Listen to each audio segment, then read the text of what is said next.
তো হ্যালো সবাইকে, মুনকেনি নতুন একটি ব্লগে তোমাদের সবাইকে স্বাগত। তো এই দেখো, আমি আজকে বাড়িতে আজকে না, কালকে বাড়ি থেকে ফিরেছি মেসে। তো আসার দিনকে মা অলরেডি রান্না করে পাঠায়, আমি সেদিনকে এসে রান্না কিছু করতে হয় না আমাকে।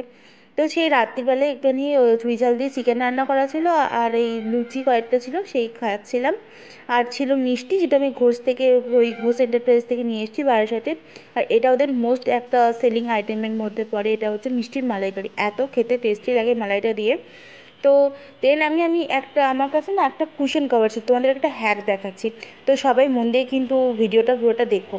তো একটা লাইট, কি বলবো, আমার কাছে একটা কুশন ছিল যেটা কালারটা লাইট কালার, এবং সেটার রঙটা চটে যাচ্ছে আর কি, ওপরটা কালো কালো হয়ে যাচ্ছে। তো সেটাকে ভাবলাম একটা কভার করব, কিন্তু এখন অনেক দিন ধরে কভার কিনবো যে কেনা হয়ে ওঠেনি। তো এইখানে একটা পুরনো কুর্তি ছিল, এটা শুরুর কুর্তি। তো ও আমাকে দিয়ে গেল যেদিন কি লাস্ট ওপর রুম ছেড়ে যায়।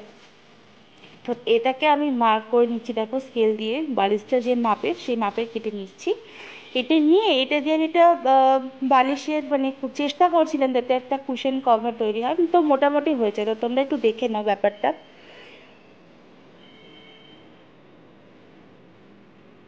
সুন্দর করে মেপে কেটে নিতে হবে, আগে মার্ক করে নিও। আর যেটা বালিশের মাপ তার থেকে বেশ কিছুটা তোমরা বেশি কাটবে। এটা তোমার প্রিন্টের যে তোমার গেঞ্জিগুলো হয় আমাদের, টি শার্টগুলো মেয়েদের, সেটা দিয়ে করলে আরও বেশি ভালো হবে। তো আমার কাছে টি শার্ট আমি পাইনি, তাই যেটা আমি হাতের কাছে পেয়েছি আমি সেটা দিয়েই বানানোর চেষ্টা করেছি। ব্যাস এইভাবে কেটে নিয়ে সাইডগুলোকে না ছোটো ছোটো করে কাগজে একটু কুচি দেওয়ার মতো কেটে নিও। দেখতে পাবে এরপরে। আসলে যে সময়টাতে আমি কুচিগুলো কাটছিলাম, মা ফোন করেছিল, মার সাথে ফোনে কথা বলছিলাম, তাই রেকর্ড করা হয়নি।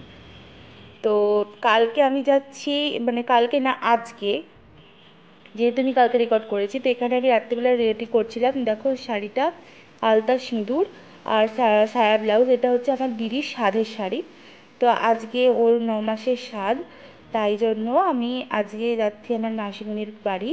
তো এই দেখো, আর রয়েছে 9 রকমের মিষ্টি, সেটা অলরেডি আমি কিনে দোকানে ঘোষ এন্টারপ্রাইজে ফ্রিজে রেখেছি।